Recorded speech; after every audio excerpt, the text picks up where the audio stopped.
So from everyone, and I'll start with Brian. So as a person of color, do you believe that the internet and technology is beginning to level the playing field where you're able to not worry about things that you had to before in dealing with other folks or walking through certain doors? Is the internet beginning to offer, in your opinion, a better and a quicker gateway to success or to information in order to be successful? Yeah, I think it's expedited the message. It's a matter of who's willing to accept the message.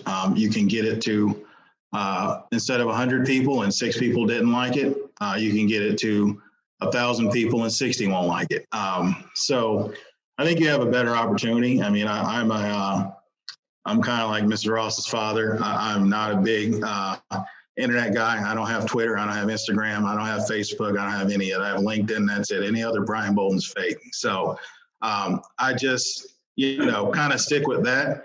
And I think that it's good. I mean, I think when you get a good thing out, you can spread it. The news spreads fast, good or bad. And it's just a matter of how you contain and work that message coming back. So, back to the infrastructure, if you're not willing to accept a lot of good or bad praise, you probably want to make sure you control that message that's going out. And then just be able to, deal with it as such, because it's going to come back just as hard as you throw it. But I do think that, the internet has made it easier for those to get their message out. And you can also operate, as the Twitter fingers will show you, as kind of an avatar. So if you have a good message, you can get it out there without someone truly judging the messenger. And I think that that's a valuable tool if used properly.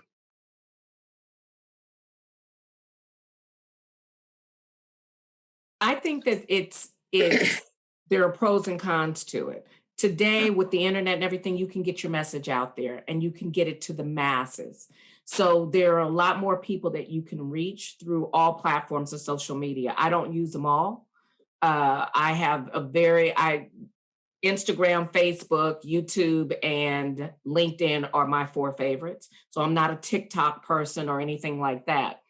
But you can get it out to the masses. When it comes to business, I think that there is a stop set because people are looking for you today. They want to know who you are and what you're about. So they easily can Google you and find you. If you're on LinkedIn, your picture's there. And they can choose not to do business with you based on what you look like. So we still have that today. You still have people that say, oh, this is great information. And they take a look at your picture and say, I wonder where they stole it from. Or I don't know if I should take this at face value. So we still have that today in today's climate. I think that one of the things that we need to look at is the climate in which we're in today. I mean, the same things that Martin Luther King and Malcolm X and Hosea Williams and all of these people, don't let me forget John Lewis, that they fought for and marched for, we're still living today. And so those things and those perceptions really haven't changed that much over the last 30 to 40 years. It's just that we can now reach more people who are more receptive than we could in our inner circle, who can take our message and take it for the value in which we give it. Very good. Well said. Well, I really admire all you internet people. because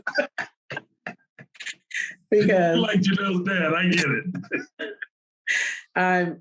I'm so old school. It's terrible. My kids, my daughter that works with me, she says, Mom, you got messages on Facebook for you. I said, well, answer them.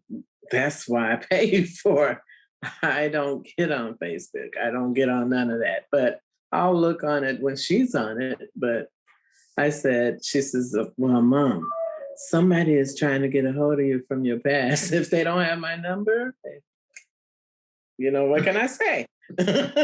So anyway, but I really admire you guys. Now, after having this meeting, I am definitely going to start getting on some of this internet stuff, because all I do is a Zoom, and I just started doing that about 6 months ago.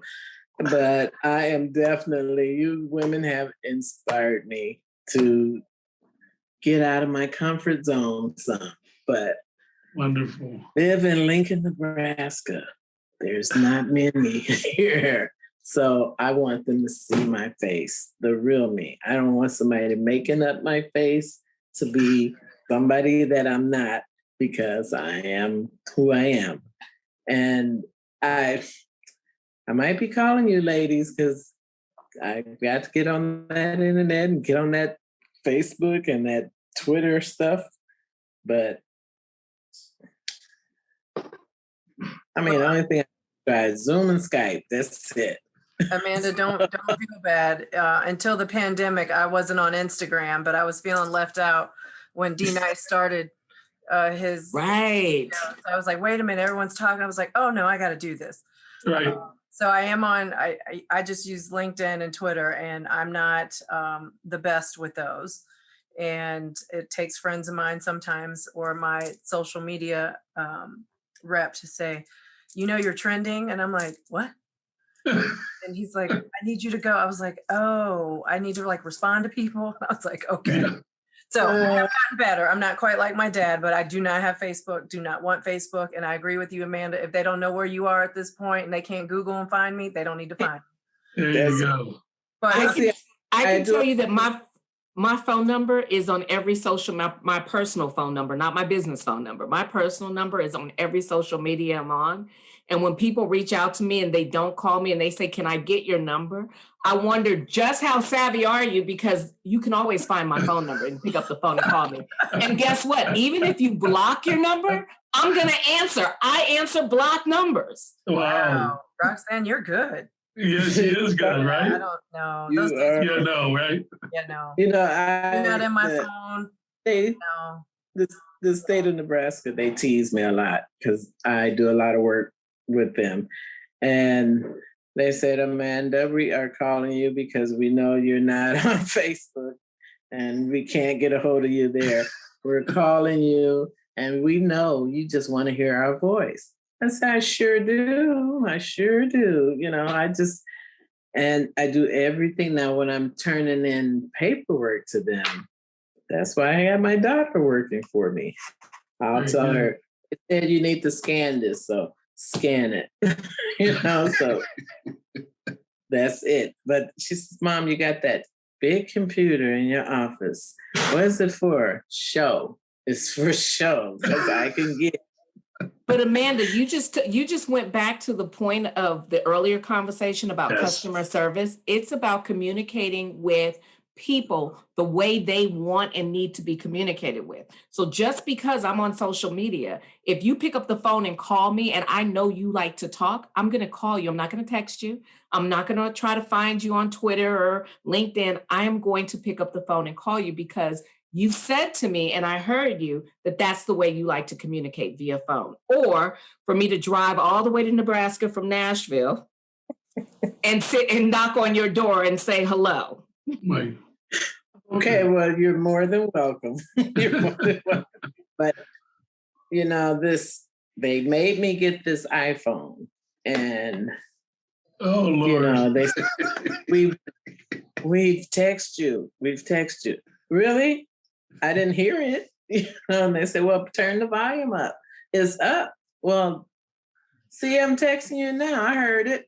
I said, well, it didn't sound like the ring, so I didn't answer it.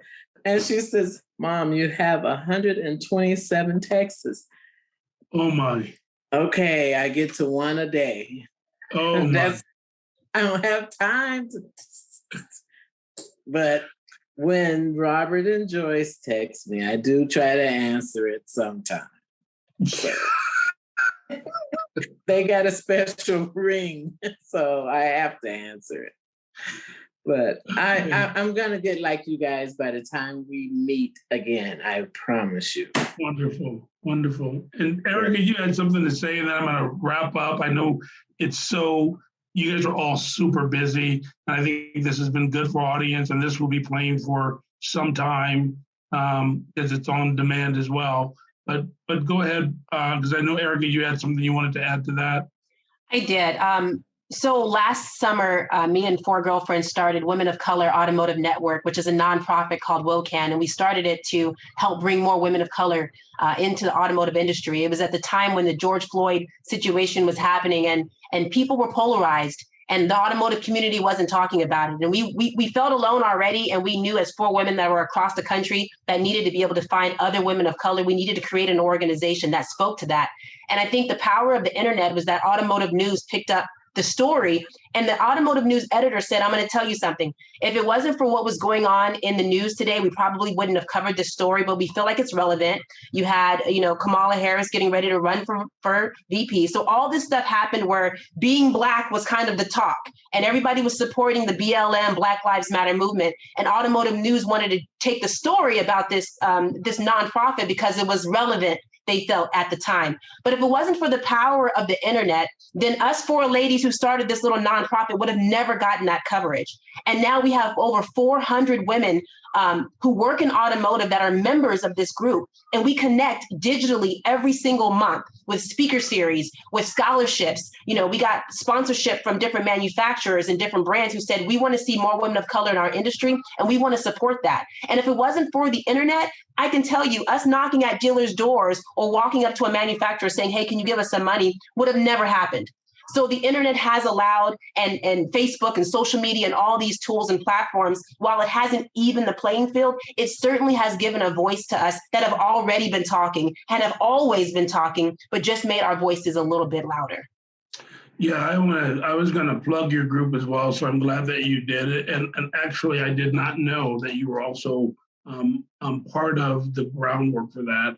I think what you all are doing in that work is so essential. It still takes me back to me being in more rural areas in my car business career, not having anybody to turn to. So I know that women are generally in that situation. And so what you guys are doing, that platform, I think it's the growth is boundless, and there's no ceiling to what you're doing. And I think it will be a lot of talent that comes out of that. So thank all of you, and Carrie and Amanda Gordon, I think, for that. And I don't know the 4th person, but you guys are doing a wonderful job. Thank you.